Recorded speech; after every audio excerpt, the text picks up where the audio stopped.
31 घंटे बाद इतिहास रचेगा भारत। चंद्रयान 3 की लैंडिंग की उल्टी गिनती जारी। कल शाम 6:04 पर होगी लैंडिंग। 14 जुलाई को लॉन्च हुआ था चंद्रयान 3। भारत के मून मिशन पर पूरी दुनिया की निगाहें हैं। कल इतिहास रचा जाना है, वो भी भारत की तरफ से। पूरी दुनिया को एक संदेश कि चांद अब हमारी भी मुट्ठी में। तो जल्दी से आइए समझाते हैं आपको कि चंद्रयान 3 लैंडिंग के बाद क्या क्या होगा, क्योंकि अब यही फेज है जिसका इंतजार किया जा रहा है कि इसकी लैंडिंग होगी। सतह पर उतरने के बाद विक्रम का दरवाजा खुलेगा। विक्रम जो कि लैंडर है, प्रज्ञान रोवर लैंडर के बाहर निकलेगा। रोवर बाहर आकर अपने एक्सपेरिमेंट्स पूरे करेगा, अपने प्रयोग, अपने शोध पूरे करेगा। चंद्रमा से जुड़ी वैज्ञानिक जानकारी जुटाएगा। चंद्रमा पर पानी की मौजूदगी की जांच करेगा। चांद की सतह की संरचना का अध्ययन करेगा। कैमरे और बाधाओं से बचने के लिए कई सेंसर्स भी लगाए गए। प्रज्ञान रोवर विक्रम लैंडर के आसपास ही रहेगा, इर्द गिर्द ही मूव करेगा। जहां तक विक्रम से संपर्क रहे, रोवर उतनी ही दूरी पर जाएगा ताकि दोनों का संपर्क न बाधित हो और ये पूरा जो शोध है, ये चंद्रमा के सरफेस का, सतह का, वो पूरा हो सके। तो चंद्रयान 3 की लैंडिंग को लेकर जो बड़ी बातें हैं वो भी हम आपको समझाते हैं। 30 किलोमीटर गति, 1.30 किलोमीटर से जाएगा, ये लैंड करेगा। और गति की बात करें 1.68 किलोमीटर प्रति सेकंड की रफ्तार से कम रफ्तार से ये जाएगा। और 7.4 किलोमीटर इसकी गति होगी, 6.8 किलोमीटर गति।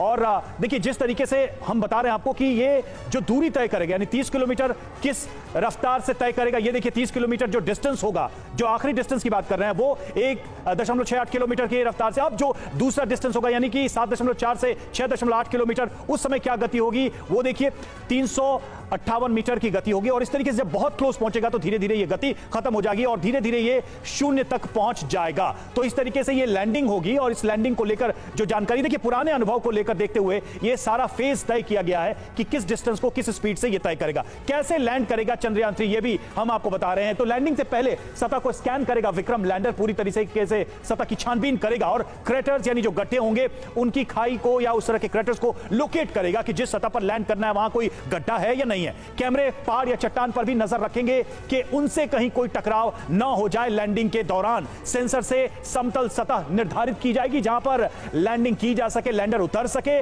जगह निर्धारित होने पर रफ्तार को कम किया जाएगा। जो फेजेस हमने आपको पहले बताया कि अलग अलग किलोमीटर्स में कैसे ये रफ्तार कम होगी। रफ्तार करीब 2 मीटर प्रति सेकंड तक लाई जाएगी, यानी कि धीरे धीरे उसको आहिस्ता आहिस्ता लैंड कराया जाएगा। स्पीड कंट्रोल के बाद डायरेक्शन सीधे सतह की ओर होगा, वो सतह जिसे फाइनली आइडेंटिफाई किया जाएगा लैंडिंग के लिए। स्पीड और डायरेक्शन सही होने पर लैंडिंग की कोशिश भी होगी। ये टेस्ट किया जाएगा आखिरी वक्त तक कि इस जगह पर लैंड किया जा सकता है या नहीं। तो इस तरीके से ये सारे फेजेस होंगे। लैंडिंग से पहले सतह को परखा जाएगा, जांचा जाएगा कि वाकई में इस जगह पर लैंड कर सकते हैं या नहीं। और आखिरी सिचुएशन में भी इस लैंडिंग को आगे के लिए भी टाला जा सकता अगर वो जगह, वो सतह सही साबित नहीं होती है तो।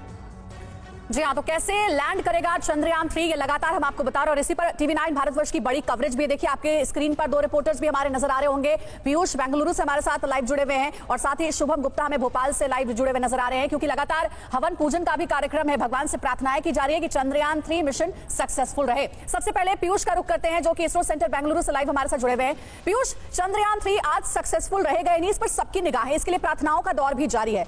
15 मिनट्स ऑफ टेरर कहा जा रहा है। कहा जा रहा है कि 15 मिनट सबसे खतरनाक है, क्योंकि 15 मिनट के भीतर जो कंडीशंस है उसे पार कर जाता है चंद्रयान 3 तो चंद्रमा के साउथ पोल पर उतरने वाला भारत पहला देश बन जाएगा। आज इसरो के भीतर कैसी तैयारियां इसे लेकर, कैसे मॉनिटरिंग हो रही है इस पूरे मिशन को लेकर? देखिए अंजलि, हर एक पल की जानकारी इसरो कर रहा है। खास तौर पर करीब 250 से ज़्यादा जो वैज्ञानिक हैं वो विभिन्न सेंटर से, चूंकि इसरो के 4 प्रमुख कार्यालय बेंगलुरु में हैं, इसके अलावा आप जानती हैं श्रीहरिकोटा में और गुजरात में और इसके अलावा तमिलनाडु में, हर एक जगह से मॉनिटरिंग की जा रही है। इवन इसके अलावा कई अन्य देशों से भी मॉनिटरिंग पर सहायता ली जा रही है, ट्रैकिंग पर सहायता ली जा रही है। मैं आपको बता दूं कि जब 15 मिनट बाकी होते हैं उसके बाद सबसे अहम बात होती है कि जो हॉरिजॉन्टल वे का झुकाव होता है वो 12 डिग्री से ज़्यादा नहीं होना चाहिए और उसी को कायम रखने के लिए पूरी जद्दोजहद वैज्ञानिकों की ओर से की जाती है। सबसे अहम बात यह है कि चंद्रयान 2 की तुलना में जो चंद्रयान 3 है उसके जो लैंडर के हर एक तकनीक और जो उसकी शक्ति, खास तौर पर उसके जो आप कह सकते हैं कि पाए जो हैं, यानी कि उनके जो जब लैंडर वहाँ पर गिरेगा इन द सेंस कि जब सॉफ्ट लैंडिंग होगी तो उस दौरान उसको और शक्तिशाली बनाया गया है। उसके बाद उसमें से रोवर बाहर निकलेगा और चंद्रमा का जो एक दिन है वो धरती के 14 दिन के बराबर होता है, और उस दौरान वहां पर वो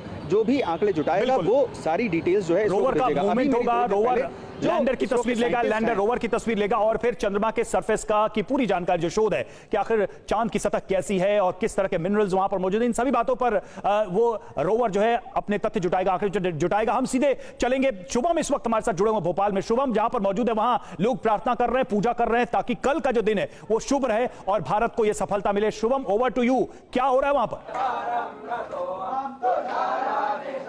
देखिए, बिल्कुल रवि, हिंदुस्तान एक नया कीर्तिमान स्थापित करने जा रहा है और तस्वीरें आपको भोपाल की ही दिखा रहे हैं, जहां पर भगवान भोलेनाथ का रुद्राभिषेक सुबह से ही चल रहा है। कई पंडित यहां पर मौजूद हैं और यही उम्मीद कर रहे हैं कि ये जो प्रोजेक्ट, ये मिशन है चंद्रयान 3, वो सफल साबित हो। चंद्रशेखर तिवारी पंडित जी हमारे साथ। पंडित जी, सुबह से ही हम देख रहे हैं यहाँ पर आप लोग पूजा अर्चना कर रहे हैं, रुद्राभिषेक कर रहे हैं, पूरी उम्मीद है ये सफल होगा। बिल्कुल, भगवान शिव का एक विशेष प्रिय गण है चंद्रमा। चंद्र हो जिसके शिखर पर वो चंद्रमा, चंद्रशेखर भगवान, इसलिए उनका नाम पड़ा है। और स्वाभाविक है कि चंद्रयान की सफल लैंडिंग होगी। यहाँ संस्कृति बचाओ मंच वैदिक ब्राह्मणों के द्वारा रुद्राभिषेक कर रहा है और निरंतर ये महामृत्युंजय के जाप के साथ भगवान गणेश विघ्नहर्ता का भी पूजन किया गया और इनकी विशेष रूप से हम अनुष्ठान कर रहे हैं रुद्राभिषेक। क्या ये खास सिर्फ और सिर्फ चंद्रयान 3 की सफलता के लिए? सिर्फ चंद्रयान की सफलता के लिए आज संकल्प के साथ हम ये अनुष्ठान कर रहे हैं और अवश्य ही इसकी सफल लैंडिंग होगी।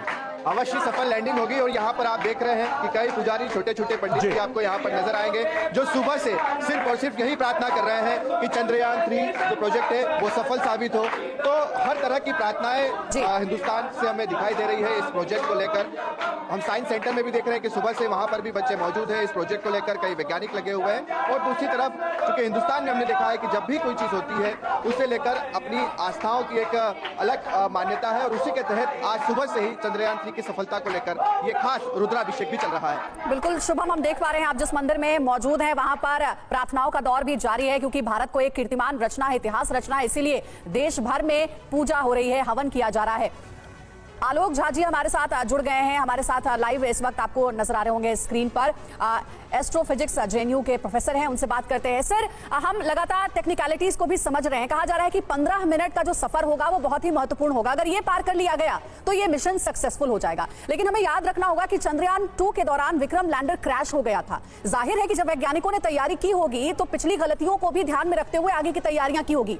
वो गलती कौन सी थी जब ये जो है वो जो परचम जो है वो नहीं लहरा पाया था चंद्रयान 2, लेकिन इस बार चंद्रयान 3 के दौरान वो सारी चीजों को ध्यान में रखते हुए इस मिशन को भेजा जाएगा। कल इतिहास रचने की पूरी तैयारी, हम चाहेंगे इसे जरा आप अच्छे से समझाएं। सभी को नमस्कार। और हम बहुत सारा इतिहास रचने जा रहे हैं जी। जो चंद्रयान 2 में जो प्रॉब्लम था तो इस बार काफी रेक्टिफाई किया गया। जो हमारा रोवर है आर्टिफिशियल इंटेलिजेंस, उसके जो लेग हैं वो काफी सोफिस्टिकेटेड है। अब वो कहाँ पे क्रेटर है, गड्ढा है, वो रियल टाइम पिक्चर लेके अब वो लैंड करेगा। लास्ट टाइम में स्टैटिक इमेज लिया था, अभी हम लगभग 30 किलोमीटर के आसपास ऊपर में है और स्पीड आप ये मान लीजिए 0 के आसपास ले जाना है, तो बहुत तो ले जाना है। तो आर्टिफिशियल इंटेलिजेंस इस बार हम काफी परफेक्टली यूज कर रहे हैं और हमें पूरा विश्वास है इस बार हम सक्सेसफुल लैंड करेंगे। तो सारे प्रोविजंस किए गए हैं इस बार के मिशन को लेकर कि कोई भी चूक ना हो और यह मिशन पूरी तरह से सफल रहे। लौटेंगे आपके पास। और देखिए, चंद्रयान 3 की लैंडिंग से पहले आखिरी 15 मिनट की अगर हम बात कर रहे हैं, लगातार जिसकी चर्चा भी हम कर रहे हैं, वो 15 मिनट कैसे होंगे, जरा इसको भी हम समझने की कोशिश करते हैं। तो देखिए, ये 4 चरण में 4 फेजेस में चंद्रयान 3 की लैंडिंग कराई जानी है। शाम 5:45 पर शुरू होगा पहला चरण, पहला फेज, रफ फेज जिसको कहा जा रहा है। और इसमें देखा जाए तो लैंडर की स्पीड कम होगी, 400 न्यूटन के 4 इंजन फायर किए जाएंगे, काफी कम रफ्तार के साथ। दूसरे फेज की बात करें, एल्टीट्यूड होल्ड, 740 न्यूटन के बराबर 4 इंजन फायर किए जाएंगे। तीसरे फेज की बात करें, इसके बाद तीसरे चरण में पहुंचेगा चंद्रयान 3 और लैंडिंग प्रोसेस पूरा। फाइनल ब्रेकिंग, लैंडर चांद की सतह से लगभग 800 मीटर की ऊंचाई तक पहुंचेगा और लैंडर का स्पीड 0 हो जाएगा। अब रफ्तार इसकी खत्म हो जाएगी और वो कुछ देर तक वहीं पर मंडराएगा। यह ऑब्जर्वेशन उसी दौरान किया जाएगा कि सतह कैसी है, कोई गड्ढा, कोई क्रेटर, कोई चट्टान तो नहीं है, ताकि यस नो वाले फेज से निकल के उसे फाइनल लैंडिंग की जाए। चौथा फेज की बात करें तो टर्मिनल डिसेंट, जब ऊंचाई 10 मीटर तक होगी तब लैंडर धीरे धीरे आगे बढ़ेगा, 6:04 पर चांद की सतह पर लैंड करेगा और उसके बाद बाकी की प्रक्रियाएं होंगी। तो ये फेजेस हैं जिसके तहत लैंडर चांद की सतह पर उतरेगा। और इसमें सबसे जो महत्वपूर्ण बात है कि हर स्टेज में इसकी रफ्तार कम होगी और हर स्टेज में लैंडर सतह को जांचेगा, परखेगा कि यहां उतरने लायक है या नहीं। एक बड़ी जानकारी यह भी है कि अगर वो सतह सही नहीं साबित होती है तो उसकी लोकेशन भी बदली जा सकती है आखिरी मिनट में और कोई दूसरी सेफ लैंडिंग लोकेशन ढूंढी जा सकती है। ये सारे मॉडिफिकेशन इस बार किए गए। पीयूष के पास चलेंगे। पीयूष, ये सारी चीजें हम देख रहे हैं, आपने कहा लेग्स को हल्का किया गया है, इस बार इंजन्स की संख्या घटाई गई है, साथ ही जो फेजेस हैं उनको डिवाइड करके और पूरे प्रोसेस को इस तरीके से बनाया गया कि आखिरी वक्त में भी कोई चेंज करना हो लोकेशन को, वो भी फिक्स किया जा सके। साफ समझ में आता है कि हर एक कमी को दूर करने का प्रयास किया गया है ताकि चंद्रयान का ये लैंडर सुरक्षित लैंड कर सके। बिल्कुल, देखिए हमारे पास अनुभव है चंद्रयान 2 का और अनुभव के आधार पर जो बदलाव किए गए हैं उससे ये माना जा रहा है कि हर हाल में चंद्रयान 3 सॉफ्ट लैंडिंग कर सकेगा। आप अगर लोकेशन की बात करें तो लोकेशन को काफ़ी बड़ा रखा गया है इस बार। जो लैंडर है वो भारी ज़रूर है लेकिन उस